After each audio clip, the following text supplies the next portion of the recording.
ನಮಸ್ಕಾರ ಸ್ನೇಹಿತರೆ, M R ಲರ್ಟ್ಸಿಂಗ್ Kannada YouTube ಚಾನಲ್ಗೆ ತಮಗೆಲ್ಲರಿಗೂ ಪ್ರೀತಿಯ ಸ್ವಾಗತ. ನೋಡಿ, ಇವತ್ತಿನ ಈ ವಿಡಿಯೋದಲ್ಲಿ ನಾನು ನಿಮಗೆ ತಿಳಿಸ್ಕೊಡ್ತಾ ಇದ್ದೀನಿ ಅಂತಂದರೆ, ಸಾಕಷ್ಟು ಜನ ಅಭ್ಯರ್ಥಿಗಳು ಏನಪ್ಪ ಅಂತಂದರೆ ಯೂಟ್ಯೂಬ್ನಲ್ಲಿ ಮತ್ತು ಇನ್ಸ್ಟಾಗ್ರಾಮ್ನಲ್ಲಿ ಕೂಡ ಕಮೆಂಟ್ ಮಾಡ್ತಾ ಇದ್ರಿ, ಏನಂತಂದರೆ SSP ಸ್ಕಾಲರ್ಶಿಪ್ ಬಗ್ಗೆ ವಿಡಿಯೋ ಮಾಡಿ ಅಂತ. ಸೊ ಅದಕ್ಕಾಗಿ ಇವತ್ತಿನ ವಿಡಿಯೋದಲ್ಲಿ ಏನಪ್ಪ ಅಂತಂದರೆ SSP ಸ್ಕಾಲರ್ಶಿಪ್ ಬಗ್ಗೆ ನಿಮಗೆ ಮಾಹಿತಿ ಕೊಡ್ತಾ ಹೋಗ್ತೀನಿ. ಅಂತಂದರೆ ಈಗ ನೋಡಿ, ಸಾಕಷ್ಟು ಜನ ಅಭ್ಯರ್ಥಿಗಳಿಗೆ ಇದೊಂದು ಸ್ಕಾಲರ್ಶಿಪ್ ಬಂದಿದೆ, ಅಂದರೆ SSP ಸ್ಕಾಲರ್ಶಿಪ್ ಬಂದಿದೆ. ಇನ್ನೂ ಸಾಕಷ್ಟು ಜನ ಅಭ್ಯರ್ಥಿಗಳಿಗೆ ಸ್ಕಾಲರ್ಶಿಪ್ ಬಂದಿಲ್ಲ. ಅದು ನೋಡಿ, ಬಂದಂಥ ಅಭ್ಯರ್ಥಿಗಳಿಗೆ ಯಾವ ರೀತಿ ಅವರು ಏನಪ್ಪ ಅಂತಂದರೆ ಇಲ್ಲಿ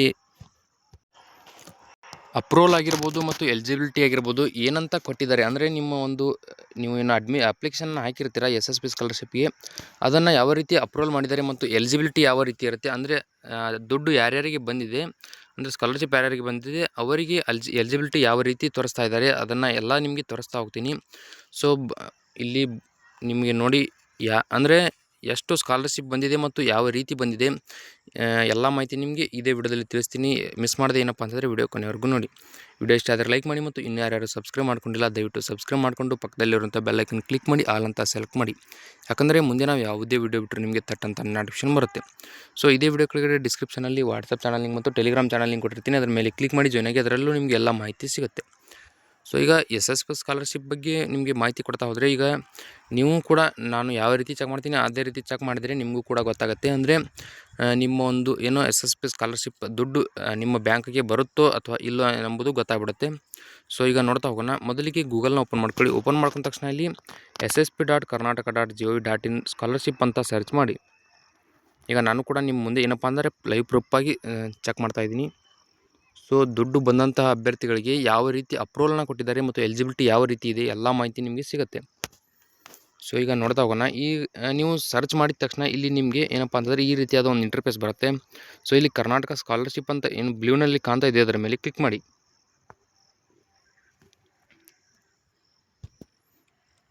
ಸೊ ಈ ಒಂದು ಸ್ಕಾಲರ್ಶಿಪ್ ಬಗ್ಗೆ ನಿಮ್ಗೆ ಏನೇ ಡೌಟ್ ಇದ್ದರೂ ಕೂಡ ನೀವು ಕಮೆಂಟ್ ಮೂಲಕ ಏನಪ್ಪ ಅಂದರೆ ಸಂಪೂರ್ಣ ಮಾಹಿತಿಯನ್ನು ಪಡ್ಕೋಬೋದು.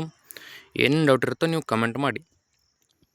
ಸೊ ಈಗ ನೋಡಿ, ಬ್ಲೂ ಲೈನ್ ಮೇಲೆ ಕ್ಲಿಕ್ ಮಾಡ್ತೀರಾ. ಕ್ಲಿಕ್ ಮಾಡಿದ ತಕ್ಷಣ ನಿಮಗೆ ಮತ್ತೆ ಈ ರೀತಿಯಾಗಿ ಒಂದು ಇಂಟರ್ಫೇಸ್ ಬರುತ್ತೆ. ಸೊ ಇದರ ಕೆಳಗಡೆ ಸ್ಕ್ರಾಲ್ ಮಾಡ್ತಾ ಹೋಗಿ. ಸ್ಕ್ರಾಲ್ ಮಾಡ್ತಾ ಹೋದ ತಕ್ಷಣ ಇಲ್ಲಿ ನಿಮಗೆ ಕಾಣ್ತಾ ಇರ್ಬೋದು ರಾಜ್ಯ ವಿದ್ಯಾರ್ಥಿ ವೇತನ ತತ್ರಾಂಶ ಅಂತ. ಸೊ ಇದರಲ್ಲಿ ಮೊದಲಿಗೆ ಕಾಣ್ತಾ ಇರೋದು ಫಸ್ಟ್ ಇಲ್ಲಿ ತೋರಿಸ್ತೀನಿ ನೋಡಿ.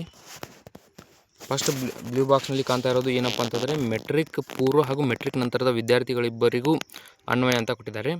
ಸೊ ಇಲ್ಲಿ ಕೊಟ್ಟಿದ್ದಾರೆ ನೋಡಿ, ಮೆಟ್ರಿಕ್ ನಂತರದ ವಿದ್ಯಾರ್ಥಿ ವೇತನಕ್ಕೆ ಅರ್ಜಿ ಸಲ್ಲಿಸಲು ಇಲ್ಲಿ ಕ್ಲಿಕ್ ಮಾಡಿ. ಅಂದರೆ ಈ ಬಾಕ್ಸ್ ಏನಿದೆ ಮೆಟ್ರಿಕ್ ನಂತರದ ಅಭ್ಯರ್ಥಿಗಳಿಗೆ, ಇಲ್ಲಿ ಮೊದಲನೇ ಬಾಕ್ಸ್ ಏನಿರುತ್ತೆ ಅದು ಮೆಟ್ರಿಕ್ ಪೂರ್ವದ ಅಭ್ಯರ್ಥಿಗಳಿಗಿರುತ್ತೆ.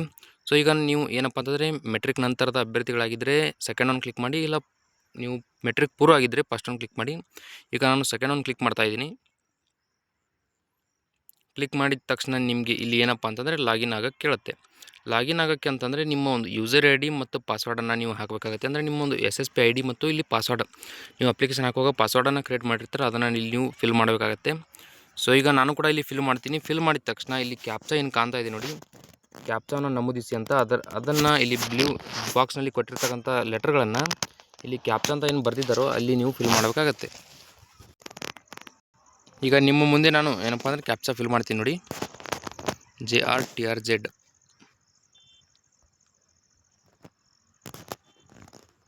ಈಗ ನಿಮ್ಮ ಮುಂದೆ ಏನಪ್ಪ ಅಂದರೆ ಕ್ಯಾಪ್ಚಾನ ಫಿಲ್ ಮಾಡಿದೆ. ಫಿಲ್ ಮಾಡಿದ ತಕ್ಷಣ ಇಲ್ಲಿ ಸ್ಟೂಡೆಂಟ್ ಲಾಗಿನ್ ಅಂತ ಏನು ಕಾಣ್ತಾ ಇದೆ ಇದರ ಮೇಲೆ ಕ್ಲಿಕ್ ಮಾಡಿ.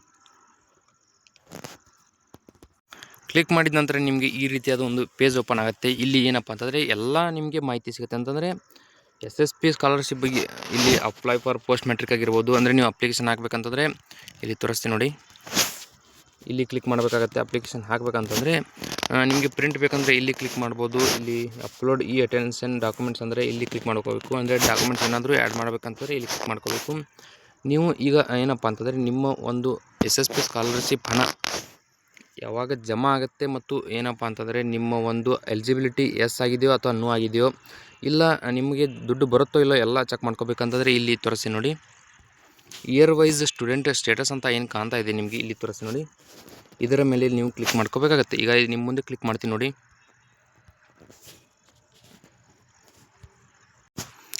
ಸೊ ಈಗ ಕ್ಲಿಕ್ ಮಾಡಿದ ತಕ್ಷಣ ನಿಮಗೆ ಈ ರೀತಿಯಾದ ಒಂದು ಏನಪ್ಪ ಅಂದರೆ ಪೇಜ್ ಓಪನ್ ಆಗುತ್ತೆ. ಇಲ್ಲಿ ಅಕಾಡೆಮಿಕ್ ಇಯರ್ ಅಂತ ಏನು ಕಾಣ್ತಾ ಇದೆ ಅದರ ಮೇಲೆ ಕ್ಲಿಕ್ ಮಾಡ್ಕೊಂಡು ನೀವು 2025 ಮತ್ತು 26 ಅಂತ ಇರುತ್ತೆ, ಅದನ್ನು ಕ್ಲಿಕ್ ಮಾಡ್ಕೋಬೇಕಾಗತ್ತೆ.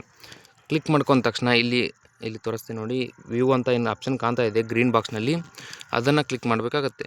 ಸೊ ಈಗ ನಿಮ್ಮ ಮುಂದೆ ಕ್ಲಿಕ್ ಮಾಡ್ತೀನಿ ನೋಡಿ.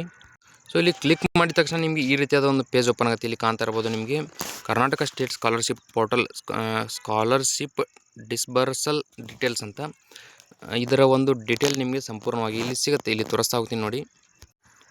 ನೀವು ಯಾವ ಡಿಪಾರ್ಟ್ಮೆಂಟ್ನಿಂದ ಅಪ್ಲಿಕೇಶನ್ ಹಾಕಿದರೆ ಆದರೂ ಕೂಡ ಇಲ್ಲಿ ತೋರಿಸ್ತಾ ಇದೆ ನೋಡಿ, ಬ್ಯಾಕ್ವರ್ಡ್ ಕ್ಲಾಸಸ್ ವೆಲ್ಫೇರ್ ಡಿಪಾರ್ಟ್ಮೆಂಟ್ ಅಂತ.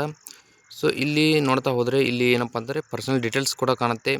ನಿಮ್ಮ ಒಂದು ಆಧಾರ್ ಸೀಡಿಂಗ್ ಸ್ಟೇಟಸ್ ಕೂಡ ಇಲ್ಲಿ ಕಾಣುತ್ತೆ. ಅಂದರೆ ನಿಮ್ಮೊಂದು ಆಧಾರ್ ಸೀಡಿಂಗ್ ಚೆಕ್ಡ್ ಡೇಟ್ ಮತ್ತು ಅಂದರೆ ನಿಮ್ಮದು ಏನಪ್ಪ ಅಂದರೆ ಆಧಾರ್ ಕಾರ್ಡ್ ಕರೆಕ್ಟಾಗಿದೆ ಅಂತ ಡಾಕ್ಯುಮೆಂಟ್ಸ್ಗಳನ್ನು ಚೆಕ್ ಮಾಡೋದಕ್ಕೆ ಇಲ್ಲಿ ಡೇಟನ್ನು ಕೂಡ ಕೊಟ್ಟಿದ್ದಾರೆ, ಚೆಕ್ ಮಾಡಿದ್ದಾರೆ.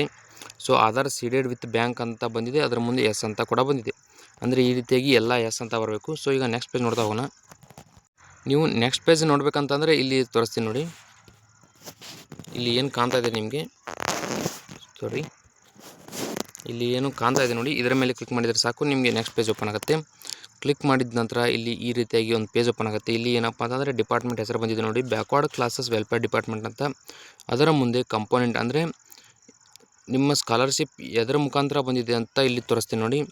Post matrix for OBC students central PM ಯಶಸ್ವಿ, ಇಲ್ಲಿಂದ ಏನಪ್ಪ ಅಂತಂದರೆ ಅಪ್ರೂವ್ಡ್ ಕೂಡ ನೋಡಿ, ಎಸ್ ಆರ್ ನೋ ಅಂತ ಇದೆ. ಇಲ್ಲಿ ಎಸ್ ಆರ್ ನೋ ಅಂತ ಇದೆ. ಇಲ್ಲಿ ನೋಡ್ತಾ ಹೋದರೆ ಎಸ್ ಅಂತ ಬಂದಿದೆ. ಎಸ್ ಅಂತ ಇದ್ದರೆ ಮಾತ್ರ ನಿಮಗೆ ದುಡ್ಡು ಬರುತ್ತೆ ಅಂತ ಅರ್ಥ. ಸೊ ಇಲ್ಲಿ ಎಷ್ಟು ಬಂದಿದೆ, 8,000 ರೂಪಾಯಿ ಹಣ ಜಮಾ ಆಗಿದೆ. ಬ್ಯಾಂಕಿಗೆ ಕೂಡ ಏನಪ್ಪ ಅಂದರೆ ಇದು ಜಮಾ ಆಗಿದೆ. ಸೊ ನಾನು ಲೈವ್ ಪ್ರೂಫಾಗಿ ತೋರಿಸ್ತಾ ಇದ್ದೀನಿ, 8,000 ರೂಪಾಯಿ ಇಲ್ಲಿ ಪೋಸ್ಟ್ ಮ್ಯಾಟ್ರಿಕ್ಕಿಂದ ಜಮಾ ಆಗಿದೆ. ಸೊ ಇನ್ನೊಂದು ಸ್ಕಾಲರ್ಶಿಪ್ ನೋಡ್ತಾ ಹೋದರೆ Vidyashree food and accommodation scheme, ಈ ಸ್ಕೀಮ್ನಿಂದ ಏನಪ್ಪ ಅಂತಂದರೆ ಇಲ್ಲಿ 15,000 ರೂಪಾಯಿ ಜಮಾ ಆಗಿದೆ. ಸೊ ಇಲ್ಲಿ ಕರೆಕ್ಟಾಗಿ ನೋಡ್ಕೊಳ್ಳಿ, ಲೈವ್ ಪ್ರೂಫಾಗಿ ತೋರಿಸ್ತಾ ಇದ್ದೀನಿ. ಇಲ್ಲಿ ಕೂಡ ನೋಡಿ ಎಸ್ ಅಂತ ಏನು ಕಾಣ್ತಾ ಇದೆ, ಎಸ್ ಅಂತ ಇದ್ದರೆ ಮಾತ್ರ ನಿಮಗೆ ಹಣ ಬರುತ್ತೆ ಅಂತ ಅರ್ಥ. ಸೊ ಈಗ ನೋಡಿ ಕೆಳಗಡೆ ಸ್ಕ್ರಾಲ್ ಮಾಡ್ತಾ ಹೋದರೆ ಇನ್ನೂ ಕೂಡ ಮಾಹಿತಿ ಸಿಗುತ್ತೆ ನಿಮಗೆ. ನಿಮ್ಮ ಬ್ಯಾಂಕಿಗೆ ಹಣ ಕಳಿಸಿದ್ದಾರೋ ಅಥವಾ ಇಲ್ಲ ಎಂಬುದು ಹೇಗೆ ಚೆಕ್ ಮಾಡ್ಕೋಬೇಕಂತಂದರೆ ಇಲ್ಲಿ ಪೇಮೆಂಟ್ ಇನಿಷಿಯೇಷನ್ ಸ್ಟೇಟಸ್ ಅಂತ ಇರುತ್ತೆ, ಅದರ ಕೆಳಗಡೆ ಬಂದು ಕಂಪೋನೆಂಟ್ ಮುಂದೆ ಏನು ಎಸ್ ಅಂತ ಇರುತ್ತೆ ನೋಡಿ, ಇಲ್ಲಿ ತೋರಿಸ್ತೀನಿ ನೋಡಿ, ಪೋಸ್ಟೆಡ್ ಟು DBT ಅಂದರೆ ನಿಮ್ಮ ಒಂದು ಬ್ಯಾಂಕ್ ಖಾತೆಗೆ ಏನಪ್ಪ ಅಂತಂದರೆ ಅವರು ಜಮಾ ಮಾಡಿದ್ದಾರೆ ಅಂತ ಅರ್ಥ. ಇಲ್ಲಿ ಪೋಸ್ಟ್ DBT ಕೆಳಗಡೆ ಏನಿದೆ ಎಸ್ ಅಂತ ಇದೆ, ಎಸ್ ಅಂತ ಇದೆ. ಅಮೌಂಟ್ ಎಷ್ಟಿದೆ, 15,000 ಇದೆ. ಸೊ ಇಲ್ಲಿ ನೋ ಅಂತ ಇದೆ ನೋಡಿ, ಇಲ್ಲಿ ಯಾವುದೇ ಹಣ ಜಮಾ ಆಗಿಲ್ಲ. ಇಲ್ಲಿ ಗ್ಯಾಪ್ ಕೊಟ್ಟಿದ್ದಾರೆ ನೋಡಿ, ತೋರಿಸ್ತೀನಿ ನೋಡಿ. ಇಲ್ಲಿ ನೋಡಿ ಯಾವುದೇ ರೀತಿ ಹಣ ಏನಪ್ಪ ಅಂದರೆ ಜಮಾ ಆಗಿಲ್ಲ. ಇಲ್ಲಿ ಕೂಡ ಕೆಳಗಡೆ ನೋಡ್ತಾ ಹೋದರೆ ಎಸ್ ಅಂತ ಕೊಟ್ಟಿದ್ದಾರೆ. ಇಲ್ಲಿದೆ ನೋಡಿ ಎಸ್ ಅಂತ, ಇಲ್ಲಿ ಎಸ್ ಅಂತ ಇದೆ. ಇಲ್ಲಿ 8,000 ರೂಪಾಯಿ ಹಣ ಜಮಾ ಆಗಿದೆ. ಈ ರೀತಿಯಾಗಿ ಬಂದರೆ ಮಾತ್ರ ನಿಮ್ಮ ಹಣ ಜಮಾ ಆಗುತ್ತೆ ಅಂತ ಅರ್ಥ. ಸೊ ನೋಡಿ, ಇದರ ಬಗ್ಗೆ ಏನಾದರೂ ಮಾಹಿತಿ ಇದ್ದರೆ ನಿಮಗೆ ಅಂದರೆ ಡೌಟ್ ಇದ್ದರೆ ಏನೇ ಮಾಹಿತಿ ಬಗ್ಗೆ ಡೌಟ್ ಇದ್ದರೂ ಕೂಡ ನೀವು ಕಮೆಂಟ್ ಮಾಡಿ ಸಂಪೂರ್ಣ ಮಾಹಿತಿನ ಪಡ್ಕೋಬೋದು. ಈ ವಿಡಿಯೋದಲ್ಲಿ ಇಷ್ಟೇ ಇರುತ್ತೆ. ವಿಡಿಯೋದಲ್ಲಿ ನಿಮಗೆ ಏನಾದರೂ ಡೌಟ್ ಇದ್ದರೆ ಕಮೆಂಟ್ ಮಾಡಿ, ಮತ್ತು ಇನ್ನೂ ಯಾರ್ಯಾರು ಸಬ್ಸ್ಕ್ರೈಬ್ ಮಾಡ್ಕೊಂಡಿಲ್ಲ ದಯವಿಟ್ಟು ಸಬ್ಸ್ಕ್ರೈಬ್ ಮಾಡಿಕೊಂಡು ಪಕ್ಕದಲ್ಲಿರುವಂಥ ಬೆಲ್ಲೈಕನ್ ಕ್ಲಿಕ್ ಮಾಡಿ, ಆಲ್ ಅಂತ ಸೆಲೆಕ್ಟ್ ಮಾಡಿ. ಯಾಕಂದರೆ ಮುಂದೆ ನಾವು ಯಾವುದೇ ವಿಡಿಯೋ ಬಿಟ್ಟರೆ ನಿಮಗೆ ತಟ್ಟಂತ ನೋಟಿಫಿಕೇಷನ್ ಬರುತ್ತೆ.